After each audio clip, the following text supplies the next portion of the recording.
Hello, चलिए अब आप लोग हमारे यूट्यूब चैनल जीनियस फैक्ट्री पे जल्दी जल्दी जुड़ जाइए। आज से हम लोग कंटिन्यूअसली इस चैनल पे 10th बोर्ड की तैयारी करने वाले सभी छात्र छात्राओं को ऑब्जेक्टिव प्रश्न हल करवाए जाएंगे। उससे पहले हमारे चैनल पे जुड़े हुए तमाम छात्र छात्राओं को नवरात्रि की हार्दिक शुभकामनाएं। आप लोगों पे इसी तरह से माता रानी की कृपा बना रहे और आने वाले आगामी वर्ष 2025 में जो भी छात्र छात्राएं एग्ज़ाम दें वो बेहतर करें।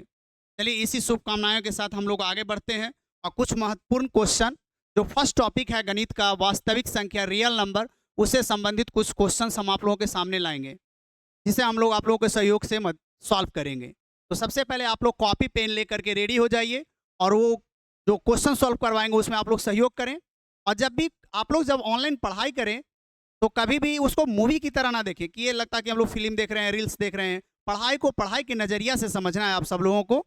इसलिए कॉपी पेन लेके बैठे, जब भी कोई भी क्वेश्चन आपके मोबाइल या लैपटॉप के स्क्रीन पे आए तो सबसे पहले प्रयास ये होना चाहिए कि उस प्रश्न को आप लोग खुद सॉल्व करें और उसके बाद आप लोग ऑप्शन पे ध्यान दें कि इसका राइट ऑप्शन कौन सा होगा। इसलिए सबसे पहले कॉपी पेन लेकर के आप सब लोग बैठे, जैसे ही प्रश्न आपको दिखे स्क्रीन पे सबसे पहले आप लोग सॉल्व करने का प्रयास करेंगे। चलिए अब हम लोग सबसे पहले हम क्वेश्चन की ओर हम लोग मूव करते हैं। हमारा पहला क्वेश्चन है, फर्स्ट क्वेश्चन आपका ये रहा आपके स्क्रीन पे। ये कह रहा है कि संख्या 25 और 50 के एचसीएफ और एलसीएम का गुणनफल क्या होगा। ये दोनों का गुणनफल सिंपल क्वेश्चन है, यानी 25 और 50 को मल्टीप्लाई कर देना है और इसका राइट ऑप्शन ढूंढ लीजिए। तो 25 इंटू 5 करते हैं तो 125, एक जीरो बैठेगा, तो इसका राइट ऑप्शन कौन सा हो जाएगा? D is the correct answer. इसका राइट ऑप्शन कौन हो जाएगा? 1250। पहला प्रश्न का बहुत ही सिंपल सिंपल क्वेश्चन पूछते हैं बोर्ड एग्जाम में। केवल आप लोगों को फॉर्मूला और कॉन्सेप्ट पे विशेष ध्यान देना है और इसी के लिए हम लोग आप लोगों को सहयोग करने के लिए अपने यूट्यूब चैनल पे प्रत्येक दिन कभी बायोलॉजी का, फिजिक्स का, केमिस्ट्री का यानी science paper, social science, maths, Hindi, Sanskrit, सभी का ऑब्जेक्टिव प्रश्न सॉल्व करवाए जाएंगे हमारे सभी अनुभवी शिक्षक के द्वारा। तो आप लोग हमारे यूट्यूब चैनल पे हमेशा जुड़े रहें। चलिए अब हम लोग नेक्स्ट क्वेश्चन की ओर हम लोग बढ़ते हैं। नेक्स्ट क्वेश्चन आपके सामने ये रहा। अगला प्रश्न कह रहा है कि निम्नलिखित में से कौन परिमेय संख्या है। तो जैसा कि आप सब लोग जानते हैं, परिमेय संख्या जो होता है वो P बटा Q के रूप में होता है। वैसे संख्या जो P बटा Q के रूप में हो but Q is not equal to zero, Q का मान जीरो के बराबर नहीं होना चाहिए। जो P बटा Q के फॉर्म में होते हैं वो सब के सब कैसा संख्या कहलाते हैं? परिमेय संख्या कहलाते हैं। तो इसमें कह रहा है कि कौन सा संख्या है जो परिमेय संख्या है। तो वास्तविक संख्या को दो भागों में बांटा गया, एक परिमेय संख्या और एक अपरिमेय संख्या। तो दो शब्द हम अपरिमेय संख्या के बारे में भी डिस्कस करेंगे। इस धरती पे जितने भी नंबर्स हैं जो रूट के अंदर में जिसका परफेक्ट स्क्वायर रूट ना निकलता हो, जिसका पूरा पूरा वर्गमूल नहीं निकलता और रूट के अंदर में, वो सभी के सभी अपरिमेय संख्या कहलाते हैं। जैसे √3, तो √3 का परफेक्ट स्क्वायर रूट नहीं निकलेंगे तो ये अपरिमेय संख्या हो गया। √5, √11, √13, √17, ये सब के सब जो है कैसा संख्या है? अपरिमेय संख्या। लेकिन जैसे ही अगर आपके सामने लिखे √16 तो √16 का परफेक्ट स्क्वायर रूट आपका 4 हो जाएगा। इसलिए √16 अपरिमेय संख्या नहीं होंगे, बल्कि √16 क्या है? परिमेय संख्या है। यानी रूट के अंदर में जितने भी रियल नंबर हैं जिसका परफेक्ट स्क्वायर रूट ना निकलता हो, सब के सब कैसा संख्या? अपरिमेय संख्या है। तो यहाँ पे क्वेश्चन आपका कह रहा है, जो नेक्स्ट क्वेश्चन है वो कह रहा है कि इसमें कौन से संख्या परिमेय संख्या है। तो ये आपके अपरिमेय संख्या हो गए, ये भी आपके अपरिमेय संख्या होगी, ये भी आपके अपरिमेय संख्या हो। इसलिए इसका राइट ऑप्शन हो जाएगा सी, 22/7 इज द रेशनल नंबर। ये आपके हो जाएंगे परिमेय संख्या। चलिए अब हम लोग बढ़ते हैं नेक्स्ट क्वेश्चन की ओर। नेक्स्ट क्वेश्चन आपका कह रहा है निम्नलिखित में से कौन से संख्या परिमेय संख्या। अब इसमें से ढूंढिए कि कौन संख्या परिमेय है। सब तो रूट के अंदर में ही है, लेकिन इस पे देखा जाए इसका परफेक्ट स्क्वायर रूट नहीं निकलेंगे, पूरा पूरा वर्गमूल नहीं निकलेगा, इसका भी पूरा पूरा वर्गमूल नहीं निकलेगा, ये भी नहीं निकलेगा। और √49 का जो परफेक्ट स्क्वायर रूट होता है वो 7 होता है, यानी 25 × 7 यानी 175। ये आपका परिमेय संख्या हो गया। इसलिए कह रहा है कि इसमें कौन परिमेय संख्या है, तो 25√49 जो होगा आपका ये परिमेय संख्या हो जाएंगे। चलिए अब हम लोग नेक्स्ट क्वेश्चन की ओर बढ़ते हैं। फटाफट नेक्स्ट क्वेश्चन की ओर हम लोग बढ़ेंगे। कह रहा है, ये थोड़ा सा क्वेश्चन को समझिएगा, ये क्वेश्चन में थोड़ा सा सुधार लाया जाए। 61/5 जो है ये कह रहा है कि बताइए इसका जो प्रसार होगा वो कैसा प्रसार है, शांत दशमलव में होगा कि अशांत दशमलव में होगा कि आवृत्ति होगा या इनमें से कोई नहीं। तो आप लोगों को बताते चलें, जो P बटा Q के रूप में होता है उसको जब हम डिवाइड करेंगे तो उसका जो डिवीजन होगा वो शांत फॉर्म में होगा कि अशांत फॉर्म में होगा, ये हम लोगों को डिसाइड करना है। तो जब नीचे वाले यानी ऊपर वाला को अंश बोलते हैं, नीचे वाला को हर बोलते हैं, जब हर के फैक्टर में गुणनखंड में 2 5 अगर शामिल हो तो वो हमेशा शांत दशमलव होते हैं। इसलिए इसका राइट ऑप्शन कौन सा हो जाएगा? ए हो जाएगा, ए हो जाएगा। जैसे अगर आपसे कोई पूछ दे कि चलिए बताइए 315/125 ये लिखें। अब बताइए शांत दशमलव क्या शांत दशमलव? ऊपर से आपको कोई मतलब नहीं, नीचे वाला का फैक्टर करें। इसका गुणनखंड में अगर 2 और 5 शामिल हो तो समझ जाइए कि ये शांत दशमलव है। नीचे वाला का फैक्टर करना है, नीचे वाले के फैक्टर में अगर 2 और 5 शामिल हो तो समझ जाइए कि वो शांत दशमलव है। और 2 और 5 के अलावा कोई नया टर्म नजर आए तो समझ जाना है कि वो आपका अशांत दशमलव है। तो कह रहा है कि बताइए 61/5 जो है वो कैसा दशमलव प्रसार है, शांत की अशांत? इसका राइट ऑप्शन हो जाएगा शांत दशमलव। चलिए नेक्स्ट क्वेश्चन की ओर हम सब लोग बढ़ते हैं। अगला प्रश्न आपका कह रहा है निम्नलिखित में से कौन सा दशमलव अशांत दशमलव है? ये क्वेश्चन में हल्का त्रुटि है, ये बटा में तो कुछ दिया ही नहीं है। ये क्वेश्चन हमारे नजर में थोड़ा सा त्रुटिपूर्ण ये क्वेश्चन है, इसलिए इस क्वेश्चन को सही ढंग से बतला पाना थोड़ा मुश्किल है। क्योंकि यहाँ पे देखिए बटा में देता तब ना हम डिसाइड करते भाई कि इसमें डिवाइड करेंगे तो बताओ इसका जो डिवीजन होगा वो शांत फॉर्म में होगा कि अशांत फॉर्म में होगा। ये थोड़ा सा गलती है, टाइपिंग मिस्टेक कहा जाए। चलिए नेक्स्ट क्वेश्चन की ओर हम लोग बढ़ेंगे। अब कह रहा है क्या, अगला प्रश्न कहता है कि महत्तम समावर्तक और लघुत्तम समावर्तक बराबर होता है। तो आप लोगों को याद दिलाते चले, लसा गुने मस बराबर होता है पहली संख्या गुने दूसरी संख्या, यानी ए गुना बी।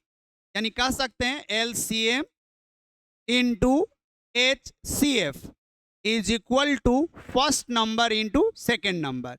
यानी दो संख्याओं का अगर लघुत्तम समावर्तक और महत्तम समावर्तक अगर निकालना हो, इसमें एक रिलेशन होता है एलसीएम गुना HCF is equal to first संख्या गुना सेकेंड संख्या, यानी first number into second number. इसका राइट ऑप्शन हो जाएगा C. C is the right option. चलिए नेक्स्ट प्रश्न की ओर हम सब लोग बढ़ेंगे। प्रश्न संख्या 7 देखो, इसमें कह रहा है क्वेश्चन नंबर 7 है, कह रहा है कि 625 के अभाज्य गुणनखंड में 5 का घात बताइए। यानी 625 का हम फैक्टर करेंगे, है ना, तो उसमें कितने फैक्टर में 5 शामिल हो जाएंगे? तो 625 का फैक्टर कर दीजिए 625, इसमें 5 से अगर डिवाइड किया जाए तो 125 125 हो जाएगा। फिर अगर इसमें 5 से डिवाइड करेंगे तो ये 25 हो जाएगा। वंस अगेन एक बार फिर से अगर इसमें 5 से डिवाइड करेंगे तो ये 5 हो जाएगा। अब बताओ इसको मल्टीप्लाई करेंगे तो 5 गुना 5 गुना 5 गुना 5 यानी 4 टाइम्स हो गया। इसी को पावर के रूप में कन्वर्ट करेंगे तो हम लिख सकते हैं 5 के पावर 4। तो अब इसमें क्वेश्चन कह रहा है कि इसका फैक्टर में 5 का घात बताइए। तो 5 का घात कितना हुआ बालक? 5 का घात आपका 4 हुआ, यानी 4 इज द राइट ऑप्शन हो जाएगा भाई, यानी ऑप्शन डी हो जाएगा इसका करेक्ट ऑप्शन। उम्मीद करते हैं आप लोगों को प्रत्येक प्रश्न समझ में आ रहे होंगे। जितने भी क्वेश्चंस आपको ये सॉल्व करवाया जा रहा है ये बोर्ड मॉडल ओरिएंटेड क्वेश्चन है। हम उम्मीद करते हैं कि इस तरह के प्रश्न आपको आने वाले आगामी वर्ष 2025 में आप लोगों को देखने को मिलेगा बोर्ड एग्जाम में। तो चलिए इसी उम्मीद के साथ हम लोग नेक्स्ट क्वेश्चन की ओर बढ़ते हैं। अगला प्रश्न आपका कहता है दो परमेय संख्याओं के बीच परमेय संख्या होता है। जैसे दो को परमेय संख्या हम ले लेते हैं, जैसे कोई भी दो परमेय संख्या ले लीजिए 22/7, एक और ले लेते हैं 22/5, ये परमेय संख्या है। इसके बीच में कितने परमेय संख्या हो तो आप लोगों को बतलाते चले। कोई भी दो नंबर के बीच में इनफाइनाइट नंबर होते हैं, जैसे मान लिया जाए ना, चलिए मान लेते हैं कि यहाँ पर एक संख्या मान लेते हैं यहाँ पर कि 5/2 है, तो ये क्या है? परमेय संख्या है। अब इसके बीच में हम कहेंगे तो इसके बीच में कह सकते हैं भाई 2/3/2, 3/5/2। इसके बीच में अगर हम डिफाइन करेंगे तो कोई भी दो रेशनल नंबर के बीच में इनफाइनाइट रेशनल नंबर होते हैं, माने दो परमेय संख्या के बीच में कोई भी नंबर लाइन पे अगर संख्या लेते हैं, मान ले 1 लिए और यहाँ पे 2 लिए, इसके बीच में लिख सकते हैं 1.1, 1.01। इस तरह से आप लिखेंगे तो इसके बीच में जो संख्या होंगे वो कितने होंगे? अनंत होंगे, इनफाइनाइट होंगे। यानी दो परमेय संख्याओं के बीच में जो परमेय संख्या होते हैं वो अनंत परमेय संख्या होते हैं। ठीक है, चलिए नेक्स्ट क्वेश्चन की ओर। अगला प्रश्न आपका कहता है क्या एक परमेय संख्या और अपरमेय संख्या का गुणनफल परमेय संख्या हो सकता है? चलिए इसमें आप लोगों को कमेंट करना है। देखिए ये प्रश्न संख्या जो 9 का रहा है कि क्या एक परमेय संख्या, तो चलिए परमेय संख्या ले लेते हैं 2 परमेय संख्या है। और अपरिमेय संख्या का गुणनफल, एक अपरिमेय संख्या लिया जाए, जैसे अगर हम ले लेते हैं √3, √3 कैसा संख्या हो गया? अपरिमेय संख्या, इसका गुणनफल, तो इससे जो रिजल्ट मिला ये कैसा संख्या है जी? अपरिमेय संख्या है। ये कैसा संख्या हो गया? अपरिमेय संख्या, इरेशनल नंबर, वो अपरिमेय हो गया। देखिए जैसे √3 अपरिमेय है और 0 जो है ना वो परिमेय संख्या होता है, ये दोनों को गुना करेंगे तो 0 आ गया, तो ये कैसा संख्या हो गया बालक? ये आपका हो गया परिमेय संख्या।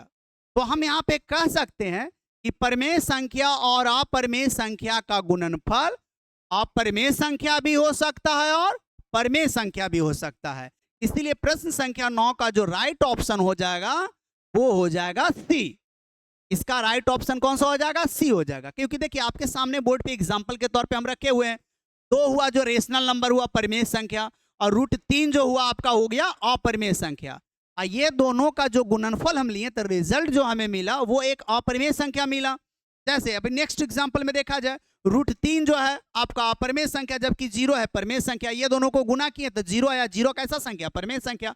तो हम लोग कह सकते हैं कि परिमेय संख्या और अपरिमेय संख्या का गुणनफल परिमेय संख्या भी हो सकता है और अपरिमेय संख्या हो सकता है, इसलिए इसका राइट ऑप्शन जो हो जाएगा वो आपका हो जाएगा C. C is the right answer. चलिए नेक्स्ट प्रश्न की ओर हम लोग बढ़ेंगे। अगला प्रश्न आपके सामने है, जो प्रश्न संख्या 10 है, वो कह रहा है कि वृत्ताकार पथ पर 3 धावक एक ही स्थान से दौड़ना प्रारंभ करते हैं, तो एक चक्कर लगाने में क्रमशः 1 घंटे, 3 घंटे तथा 5 घंटे के समय लगता है, तो तीनों को प्रस्थान बिंदु पर पुनः मिलने में कितना समय लगेगा? फिर से वापस एक राउंड कंप्लीट करने में कितना लगेगा? तो एक धावक को अगर 1 घंटा लगता है, दूसरे धावक को 3 घंटा लगता है और तीसरे धावक को 5 घंटा लगता है, कितना देर में? तो पुनः उसी सर्किल के प्रारंभ बिंदु पे, स्टार्टिंग पॉइंट पे फिर से पुनः आने में उसको कितना समय लगेगा? ये तीनों संख्याओं का एलसीएम ले लें। इसका जो एलसीएम होगा आप लोगों का वो तो डिविजिबल है नहीं, तो 1 गुना 3 गुना 5 यानी कितना हो गया? 15, यानी 15 घंटे बाद एक दूसरे से फिर पुनः मिलेंगे। इसलिए इसका राइट आंसर कौन सा हो जाएगा बालक? डी हो जाएगा। प्रश्न संख्या 10 का सही जवाब आपका डी हो जाएगा। चलिए नेक्स्ट क्वेश्चन की ओर हम सब लोग बढ़े। ये रहा आपके सामने क्वेश्चन नंबर 11। भाई ये सिमिलर क्वेश्चन है, जैसा क्वेश्चन आप लोगों ने 10 नंबर देखा वही प्रश्न संख्या ये समझिए आपका 11 है। देखिए वही क्वेश्चन को रिपीट किया, केवल डिजिट को चेंज कर दिया गया है। तो देखिए अगला जो क्वेश्चन आपका कह रहा है वृत्ताकार पथ पर 3 धावक एक ही स्थान से दौड़ना प्रारंभ करते हैं, तो एक चक्कर लगाने में 2 घंटे, 4 घंटे तथा 6 घंटे लगते हैं, तो उस धावक को पुनः उसी प्रस्थान बिंदु पे पहुंचने में कितने समय लगेंगे? तो ये तीनों संख्याओं का फिर से एक बार हम लोग एलसीएम लेंगे, तो कितना घंटा में भाई? एक को 2 घंटा लगता है एक राउंड कंप्लीट करने में, दूसरे धावक को कंप्लीट करने में 4 घंटे लगते हैं, जबकि थर्ड जो धावक को उसको कंप्लीट करने में एक राउंड लगाने में 6 घंटे समय लगते हैं। तो ये तीनों संख्याओं का आप एलसीएम ले लें, जो लघुत्तम समापवर्तक। तो 2 एक मर्तबे डिविजिबल 2 और 3 अब नहीं लगेंगे, तो तीनों को मल्टीप्लाई करें, 2 गुना 2 गुना 3 इज इक्वल टू 12, यानी 12 घंटे बाद तीनों धावक पुनः प्रारंभिक बिंदु पे मिलेंगे। इसलिए राइट ऑप्शन कौन सा हो जाएगा बालक? सी हो जाएगा। सी इज द राइट ऑप्शन। उम्मीद करते हैं आप सब लोगों को ये ऑब्जेक्टिव प्रश्न सॉल्व करने में काफी मजा आ रहा होगा। चलिए नेक्स्ट क्वेश्चन की ओर हम सब लोग बढ़े। अगले प्रश्न कहते हैं कि आपके नजरिए में √2 जो है वो कैसा संख्या है? यानी √2 जो है आपके नजर में वो किस तरह का संख्या है? परिमेय संख्या है, रेशनल नंबर, अपरिमेय संख्या है, इरेशनल नंबर, या प्राकृत संख्या है, नेचुरल नंबर, या इनमें से कोई नहीं? तो जैसा कि आप सब लोग जानते हैं रूट में कोई भी नंबर है जिसका परफेक्ट स्क्वायर रूट ना निकलता हो, पूरा वर्गमूल ना निकले, वो सभी संख्याएं इस धरती पे जो भी है वो सब के सब इरेशनल नंबर यानी अपरिमेय संख्या कहलाते हैं। इसीलिए आपका राइट ऑप्शन इसका हो जाएगा अपरिमेय संख्या, यानी √2 जो होगा वो कैसा संख्या होगा? अपरिमेय संख्या होगा। नेचुरल नंबर गिनती की संख्या को प्राकृतिक संख्या कहते हैं, 1 2 3 4 5 6, और जो नेचुरल नंबर है बालक वो तो परिमेय संख्या होगा ही, यानी नेचुरल नंबर को आप परिमेय संख्या कह सकते हैं, बट परिमेय संख्या को आप लोग प्राकृतिक संख्या नहीं कह सकते, क्योंकि गिनती के रूप में जो संख्या होता है वह नेचुरल नंबर कहलाता है। प्राकृतिक संख्या 1 2 3 4 5 6 7 एंड सो ऑन, ये सब का सब कैसा संख्या? प्राकृतिक संख्या। तो 1 2 3 ये परिमेय संख्या भी कहलाएगा, बाटा में भी लिखेंगे वो भी परिमेय संख्या कहलाएगा, जैसे 5/3, लेकिन 5/3 परिमेय संख्या तो है, लेकिन ये नेचुरल नंबर है नहीं है। यानी नेचुरल नंबर को आप प्राकृतिक परिमेय संख्या कह सकते हैं, लेकिन परिमेय संख्या को आप लोग प्राकृतिक संख्या नहीं कह सकते हैं। यार बाय द वे ये छोटा सा ये पॉइंट को हम लोग क्लियर कर लिए, इसलिए आपका जो मेन प्रश्न था वो कह रहा था कि √2 जो है आपके नजर में ये कैसा संख्या है, तो इसका सही जवाब होगा √2 एक कैसा संख्या है, अपरिमेय संख्या है। चलिए अब हम लोग बढ़ते हैं अगले प्रश्न की ओर। नेक्स्ट प्रश्न आपका 13 नंबर। भाई ये सिमिलर क्वेश्चन फिर से रिपीट कर गया है, इसी तरह का भाई बोर्ड एग्जाम में पूछते हैं, देख के घबराना नहीं कि भाई ये छोटा छोटा क्वेश्चन को क्यों सॉल्व कराया जा रहा है, क्योंकि अब जो सॉल्व कराने का है, हम लोग जो यूट्यूब चैनल पे जो क्वेश्चन सॉल्व करवाएंगे वो board model oriented question solve कराएंगे, क्योंकि अब गिना चुना समय आप लोगों के लिए बचा है, इसलिए ज़्यादा हम लोग इधर उधर की बातें ना करेंगे। अब हम लोग वो उस टाइप के प्रश्न को आप लोगों के सामने, आप लोगों के समक्ष, आप लोगों को इस यूट्यूब चैनल पे लाएंगे जो बोर्ड एग्जाम में पूछे जाते हैं। इसलिए कोई भी क्वेश्चन जो होगा आपको out of syllabus, out of standard नहीं होंगे, जो बोर्ड एग्जाम में पूछा जाता है उसी तरह का क्वेश्चन लाए जाएंगे। आप लोग लास्ट टाइम में क्वेश्चन बैंक बना के देखे, उससे एक आइडिया लग जाएगा कि बिहार विद्यालय परीक्षा समिति के द्वारा जो प्रत्येक वर्ष एग्जाम होता है उसका स्टैंडर्ड क्या होता है। तो आप ये महसूस करेंगे कि हमारे यूट्यूब चैनल पे जो आप लोगों को ऑब्जेक्टिव प्रॉब्लम सॉल्व करवाए जा रहे हैं वो काफ़ी हद तक बोर्ड एग्जाम से मिलता जुलता रहेगा, काफ़ी हद तक, क्योंकि उसका स्टैंडर्ड यही है। उसी स्टैंडर्ड के हिसाब से हम लोगों ने ये प्रश्न सेट पीपीटी सॉल्व करवा रहे हैं, बोर्ड मॉडल ओरिएंटेड। चलिए आपका नेक्स्ट क्वेश्चन कर रहा है फिर से कि √3 आपके नज़र में कैसा संख्या है। भाई अभी जस्ट बताए हैं, रूट के अंदर में जितने भी संख्या जिसका परफेक्ट वर्गमूल ना निकलता वो सब के सब कैसा संख्या, अपरिमेय संख्या। इसलिए राइट आंसर कौन हो जाएगा बालक, अपरिमेय संख्या, राइट ऑप्शन सी हो जाएगा। चलिए नेक्स्ट क्वेश्चन की ओर हम लोग बढ़े। अगले प्रश्न आपका कह रहा है भाई 3√3, 3 हुआ परिमेय संख्या, √3 हुआ अपरिमेय संख्या। परिमेय संख्या और अपरिमेय संख्या का जो गुणनफल होता है वो हमेशा और हमेशा अपरिमेय संख्या होता है, यानी इसका करेक्ट आंसर हो जाएगा B. B is the right answer. ठीक है, चलिए नेक्स्ट क्वेश्चन की ओर हम लोग बढ़े। अगले प्रश्न आपके सामने ये रहा स्क्रीन पे, क्वेश्चन नंबर 15। देखो भाई थोड़ा सा इस क्वेश्चन में त्रुटि है, इसको थोड़ा सुधारते हैं, टाइपिंग मिस्टेक कहा जाए।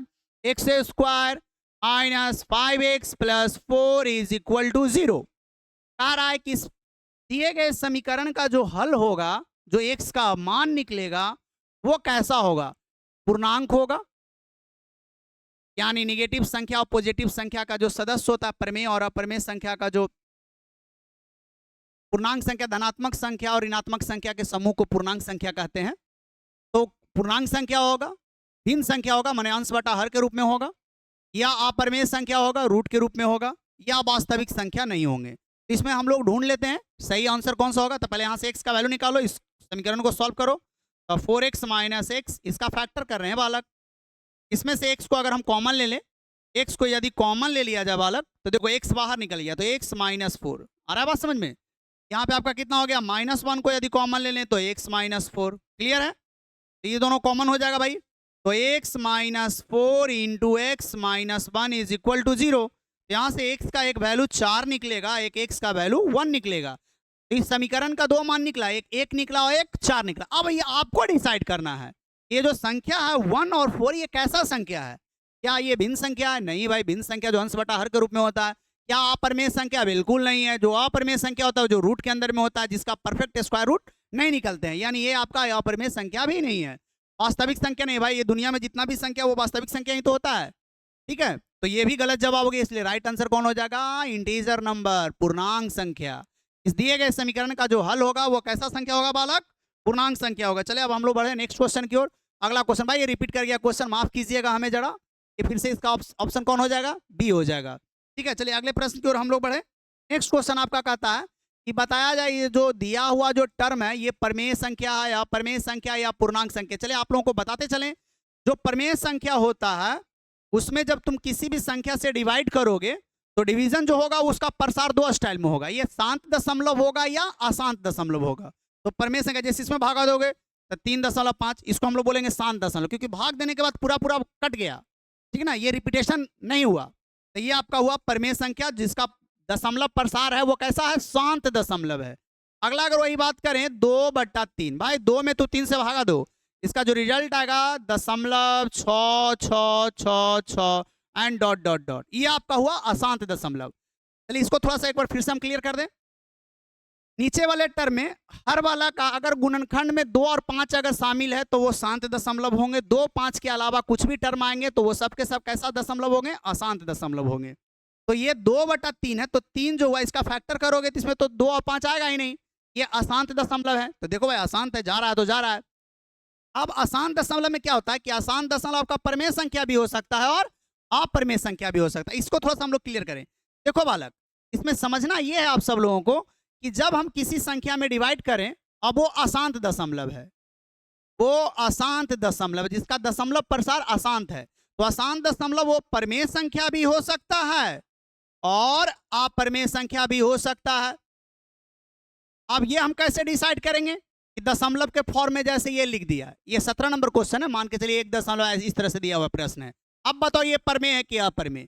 तो दशमलव के बाद जब अंकों का रिपीटेशन हो, जब दशमलव के बाद जब दशमलव प्रसार में अंकों का पुनरावृत्ति हो, तो वो परमेय संख्या होगा। अगर अंक रिपीट कर रहा है, दशमलव के बाद अंक बार बार रिपीट करे, तो वो कैसा संख्या होगा? परमेय संख्या। और दशमलव के बाद जैसे देखो, दशमलव 3 3 3 3 डॉट डॉट डॉट, ये आपका परमेय हुआ।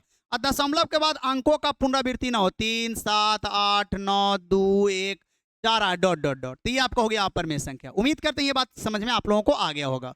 यानी जो अशांत दशमलव है वो परमेय भी हो सकता है और अपरमेय हो सकता है। तो परमेय संख्या का जो हम लोग डिसाइड करेंगे वो इस पे डिपेंड करता है कि दशमलव प्रसार के बाद अगर अंकों का रिपीटेशन होता हो तो वो संख्या कहलाता है आपका परमेय संख्या। और दशमलव के बाद जब अंकों की पुनरावृत्ति ना होती हो, अशांत दशमलव में ही जब अंकों की पुनरावृत्ति ना होती हो, तो वो संख्या अपरमेय संख्या कहलाएगा। तो दशमलव के बाद देखो अंक रिपीट नहीं कर रहा, देख लो बार बार रिपीट नहीं कर रहा, कभी 4 बार 2 आ रहा है, कभी कुछ आ रहा है, तो इसलिए संख्या आपका कैसा हो जाएगा? अपरमेय संख्या हो जाएगा। क्लियर है? चलिए नेक्स्ट प्रश्न की ओर हम लोग बढ़े। अगला प्रश्न आपके सामने ये रहा स्क्रीन पे, कह रहा है निम्नलिखित में से कौन अभाज्य संख्या है? भाई प्राइम नंबर। अभाज्य संख्या के बारे में आप लोगों को बताते चले। अभाज्य संख्या उसे कहते हैं जिसका 2 फैक्टर हो, यानी अभाज्य संख्या 1 से कटता हो और स्वयं से कटता हो, वो सभी के सभी अभाज्य संख्या कहलाएंगे। जैसे 2 1 से कटेगा, 2 से कटेगा। 3 अभाज्य संख्या है भाई, 1 से भी कटेगा और स्वयं से कटेगा। आपका हो गया 5 1 से कटेगा स्वयं से कटेगा। 7 1 से कटेगा स्वयं से कटेगा। यानी वैसे संख्या जो केवल 2 संख्याओं से विभाजित होता हो, 1 और स्वयं से, वो सभी के सभी कैसे संख्या कहलाएंगे? अभाज्य संख्या कहलाएंगे, प्राइम नंबर कहलाएंगे। वही आपको ढूंढना है। जैसे 8, भाई 8 का अगर देखा जाए तो 8 2 से भी डिविजेबल है, 4 से भी डिविजेबल है, 8 से, भाई ये नहीं है, ये नहीं है।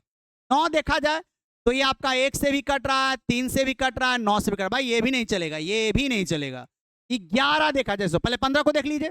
15 देखो 1 से भी कटता है, 3 से भी कटता है, 5 से भी कटता है, 15 से भी कटता है, ये भी नहीं चला। लेकिन 11 को देखा जाए तो ये केवल 1 और 11 से ही विभाजित है। और अभाज्य संख्या उसे कहते हैं जो केवल 2 संख्याओं से विभाजित होता है, 1 और स्वयं से। इसलिए इसका राइट आंसर हो जाएगा बालक सी। ओके, चलिए नेक्स्ट प्रश्न की ओर हम लोग बढ़ते हैं। अगला प्रश्न आपके सामने ये रहा स्क्रीन पे। चलिए फटाफट आप लोग पहले कमेंट बॉक्स में कमेंट करें। अगला प्रश्न आपका ये कह रहा है कि 2 संख्याओं का मसा 25 और लसा 50 है, तो उन संख्याओं का गुणनफल बताएं। चलिए आप लोगों को अभी बताए थे, LCM गुना HCF बराबर होता है फर्स्ट संख्या गुना सेकंड संख्या, यानी first number into second number. तो कह रहा है कि इसका LCM है 50 और HCF है 25, तो दोनों संख्याओं का गुणनफल कितना हो जाएगा? गुना कर दो, 125 पे 1 0। इसका राइट आंसर हो जाएगा बालक, दोनों संख्याओं का गुणनफल हो जाएगा B 1250। चलिए नेक्स्ट प्रश्न की ओर हम लोग बढ़े। अगला प्रश्न आपके सामने ये रहा स्क्रीन पर। यहाँ पे कह रहा है, नेक्स्ट प्रश्न है, ये अंतिम प्रश्न होगा। कह रहा है 2 या 2 से अधिक अभाज्य संख्याओं का महत्तम समापवर्तक बताएं। तो जैसा कि आप सब लोग जानते हैं कि अभाज्य संख्या 2 3 5 7 11 13, कोई भी अभाज्य संख्या लें, कोई भी 2 अभाज्य संख्या का तुम जब HCF निकलोगे, तो अभी जैसे हम आप लोगों को बताएं, अभाज्य संख्या उसे कहते हैं जिसका फैक्टर जो होता है जो केवल 2 संख्याओं से करता है, 1 और स्वयं से। तो HCF निकालने का होता है, जैसे मान लिया 2 लिए, तो 2 का फैक्टर हुआ 1 गुना 2 कर सकते हैं। 3 हुआ तो इसको लिखेंगे 1 गुना 3, तो कॉमन क्या मिला? 1 ना मिला। इसीलिए 2 संख्याओं का HCF जो होता है बालक, 2 अभाज्य संख्याओं का, माफ कीजिएगा, 2 अभाज्य संख्याओं का जो HCF होता है, महत्तम समापवर्तक होता है बालक, वो हमेशा हमेशा 1 होता है। इस बात को लॉक किया जाए। इसलिए 2 अभाज्य संख्याओं का महत्तम समापवर्तक कितना के बराबर?